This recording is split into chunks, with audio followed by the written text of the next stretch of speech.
বিশ্বনবী সাল্লাল্লাহু আলাইহি ওয়াসাল্লাম তার প্রথম স্ত্রী খাদিজাকে দাফন দেওয়ার পর দীর্ঘক্ষণ কবরের পাশে দাঁড়িয়ে দোয়া করতে থাকলেন। দোয়া শেষে সাহাবারা সবাই চলে যেতে লাগলো, কিন্তু বিশ্বনবী গেলেন না। আবু বকর রাদিয়াল্লাহু তখন বললেন যে, ইয়া রাসূলুল্লাহ, চলুন ঘরে চলে যাই। তখন নবী সাল্লাল্লাহু আলাইহি সাল্লাম ধীর কণ্ঠে বললেন যে, আবু বকর, এটা সাধারণ কোনো নারী না, এটা হচ্ছে আমার বিপদের দিনের সঙ্গী খাদিজা। মক্কায় যখন আমার পাশে কেউ ছিল না, খাদিজা তখন আমি ভুলে যাইনি। যে নারীকে আল্লাহ তাআলা আরশের উপর থেকে সালাম দিয়েছেন, সে হলো খাদিজা। তারপর নবীজি চোখ ভিজিয়ে বললেন, আমার সব সন্তান আল্লাহ তাআলা এই খাদিজার পেট থেকে দিয়েছেন। আবু বকর তখন আবার বললেন, চলুন ইয়া রাসূলুল্লাহ। তখন নবীজি বললেন, তুমি যাও আবু বকর, এখনই মুনকার নাকির আসবে আমার খাদিজাকে প্রশ্ন করতে। আমি দাঁড়িয়ে থাকবো, দেখবো আমার প্রিয় খাদিজা উত্তর দিতে পারছে কিনা। যদি ভুল করে আমি কবরের উপর থেকে নিজে উত্তর দিয়ে দিব। এই সময় জিবরাইল আলাইহিস সালাম এসে বললেন যে, ইয়া রাসূলুল্লাহ, আপনার দাঁড়ানোর প্রয়োজন নেই।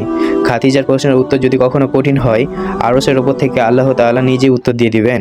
সুবহানাল্লাহ, সুবহানাল্লাহ। আর আপনারাও চ্যানেলটিকে সাবস্ক্রাইব করে আমার পাশে থাকবেন।